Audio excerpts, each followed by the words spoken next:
નમસ્કાર મિત્રો, વિડીયોની અંદર આપનું હાર્દિક સ્વાગત છે।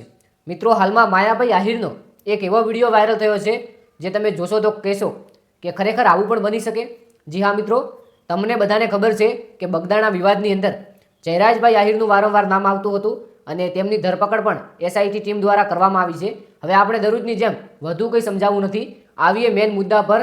વાત કંઈક એમ છે કે માયાભાઈ આહિરનો એક જોરદાર વિડીયો વાયરલ થયો છે અને ખરેખર વિડીયો જોશો તો અચાનક તમે કહેશો કે ભાઈ આવું કેવી રીતે બની શકે? શું એક પોતાનો દીકરો મુસીબતમાં હોય તો એ પપ્પા ખુશ થવાનું છે?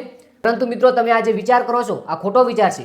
ક્યાંક ને ક્યાંક આ માયાભાઈ આહિરનો જો તમે વિડીયો ધ્યાનથી સમજશો તો તમે પણ કહેશો કે વાહ ભાઈ વાહ, માયાભાઈ આહિર જેવા કોઈ માણસ નથી। તો પહેલા તો તમે આ વિડીયો જુઓ અને પછી આની પર ચર્ચા વિચારણા કરીએ। જે થઈ રહ્યું છે એ બરાબર થઈ રહ્યું છે અને જે થયું એ પણ બરાબર થયું છે અને જે થશે એ પણ બરાબર। બસ આ દ્વારકા જોશો નું ફ્રેશ હોય।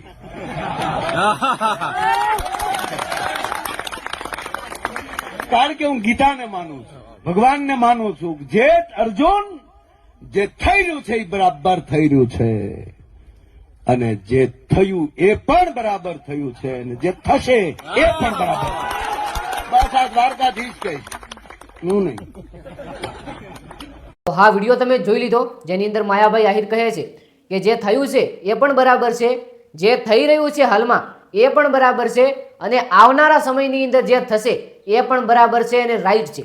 જી હા મિત્રો, બગદાણા વિવાદની અંદર આપણા માયાભાઈ આહિર ગુજરાતના લોક સાહિત્ય અને સૌથી પોપ્યુલર કલાકાર, સંગીતના સૌથી બેસ્ટ એકદમ ઉદ્યમ શ્રેષ્ઠ વ્યક્તિ એટલે કે માયાભાઈ આહિર, તેમણે આ વિવાદ પર કેમ આવું કહ્યું? શું આની અંદર માયાભાઈ આહિરનો મોટો હાથ હતો જેના કારણે જયરાજભાઈ આહિરની ધરપકડ કરવામાં આવી છે?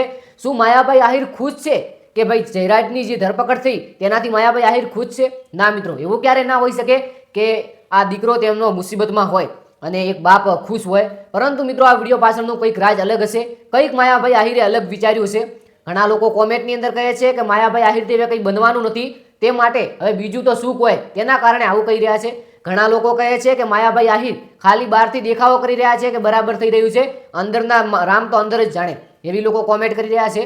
હવે મિત્રો, આ વિડીયોની શું છે હકીકત એ તો હજુ સુધી મને કંઈ ખબર નથી અને આવનારા સમયની અંદર દર્શાવી દેશે કે શું માયાભાઈ આહિરના દીકરા એટલે કે જયરાજભાઈ આહિર સાચા અને નિર્દોષ માણસ હતા કે પછી જયરાજભાઈ આહિર એક ગુનેગાર માણસ છે, એ તો આવનારો સમય આપણને બતાવવાનો છે।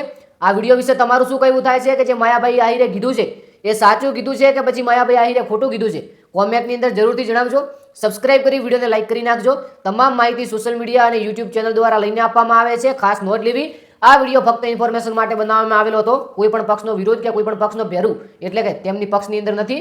મળીએ જોરદાર નવા વિડીયો સાથે, ત્યાં સુધી બધા મિત્રોને જય ગોગા મહારાજ, જય દ્વારકાધીશ। અને ખાસ કરીને ઇન્સ્ટાગ્રામ પેજ ફોલો ના કરી હોય તો જય ગોગા શોર્ટ કરીને પેજ છે, જો તમારું મન થાય કે ભાઈ એકવાર મુલાકાત લઈ લઈએ તો મુલાકાત લઈ શકો છો।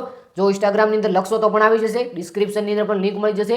આ ચેનલની અમારી કોઈ પણ ખરાબ પુષ્ટિ કરતી નથી કે પાકું નથી કરતી, એનું ખાસ ધ્યાન લેવું। મળીએ જોરદાર નવા વિડીયો સાથે, ત્યાં સુધી આપ સર્વે મિત્રોનો દિલથી ખૂબ ખૂબ આભાર। મળીએ જોરદાર નવા વિડીયોમાં। જય દ્વારકાધીશ, જય ગોગા મહારાજ, જય વડવાળા।